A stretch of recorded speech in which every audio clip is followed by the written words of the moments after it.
تب دارا بادشاہ کے حکم سے بابل کے اس تواریخی کتب خانہ میں جس میں خزانے دھرے تھے تفتیش کی گئی۔ چنانچہ اخمتا کے محل میں جو مادے کے صوبہ میں واقع ہے ایک تمار ملا جس میں یہ حکم لکھا ہوا تھا: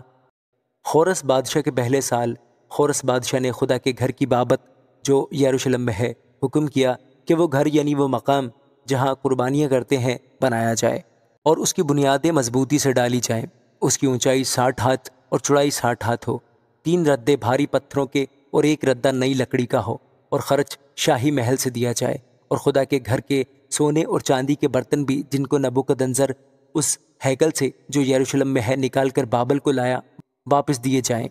اور یروشلم کی ہیکل میں اپنی اپنی جگہ پہنچائے جائیں، اور تو ان کو خدا کے گھر میں رکھ دینا۔ سو تو اے دریا پار کے حاکم نتنی اور شتربوزی اور تمہارے ارفاسکی رفیق جو دریا پار ہیں، تم وہاں سے دور رہو، خدا کے اس گھر کے کام میں دست اندازی نہ کرو۔ یہودیوں کا حاکم اور یہودیوں کے بزرگ خدا کے گھر کو اس کی جگہ پر تعمیر کریں۔ علاوہ اس کے خدا کے اس گھر کے بنانے میں یہودیوں کے بزرگوں کے ساتھ تم کو کیا کرنا ہے، سو اس کی بابت میرا یہ حکم ہے کہ شاہی مال میں سے یعنی دریا پار کے خراج میں سے ان لوگوں کو بلا توقف خرچ دیا جائے تاکہ ان کو رکنا نہ پڑے، اور آسمان کے خدا کی سوختنی قربانیوں کے لیے جس جس چیز کی ان کو ضرورت ہو یعنی بچھڑے اور مینڈے اور حلوان اور جتنا گیہوں اور نمک اور مے اور تیل وہ کاہن جو یروشلم میں ہیں بتائیں، وہ سب بلا ناغہ روز بروز ان کو دیا جائے تاکہ وہ آسمان کے خدا کے حضور راحت انگیز قربانیاں چڑھائیں اور بادشاہ اور شہزادوں کی عمر درازی کے لیے دعا کریں۔ میں نے یہ حکم بھی دیا ہے کہ جو شخص اس فرمان کو بدل دے اس کے گھر میں سے کڑی نکالی جائے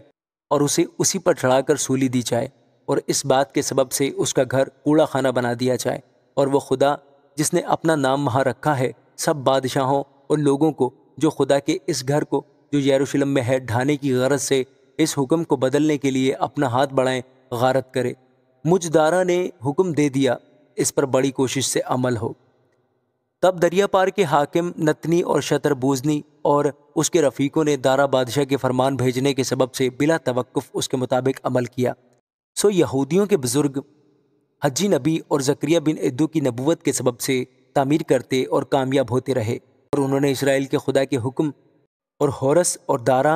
اور شاہ فارس ارتخششتہ کے حکم کے مطابق اسے بنایا اور تمام کیا۔ سو یہ مسکن ادار کے مہینے کی 3 تاریخ میں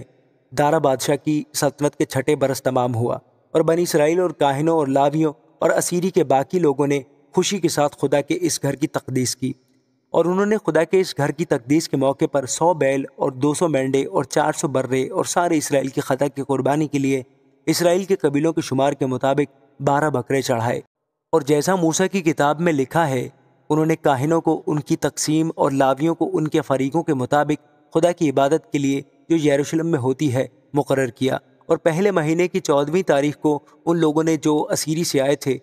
عید فصح منائی، کیونکہ کاہنوں اور لاویوں نے یکتن ہو کر اپنے آپ کو پاک کیا تھا، وہ سب کے سب پاک تھے، اور انہوں نے ان سب لوگوں کے لیے جو اسیری سے آئے تھے اور اپنے بھائی کاہنوں کے لیے اور اپنے واسطے فصح کو ذبح کیا، اور بنی اسرائیل نے جو اسیری سے لوٹے تھے اور ان سبوں نے جو خداوند اسرائیل کے خدا کے طالب ہونے کے لیے اس زمین کی اجنبی قوموں کی نجاستوں سے الگ ہو گئے تھے فصح کھایا،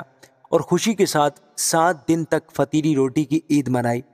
کیونکہ خداوند نے ان کو شادمان کیا تھا اور شاہ اسور کے دل کو ان کی طرف مائل کیا تھا تاکہ وہ خدا یعنی اسرائیل کے خدا کے مسکن کے بنانے میں ان کی مدد کرے۔ آمین۔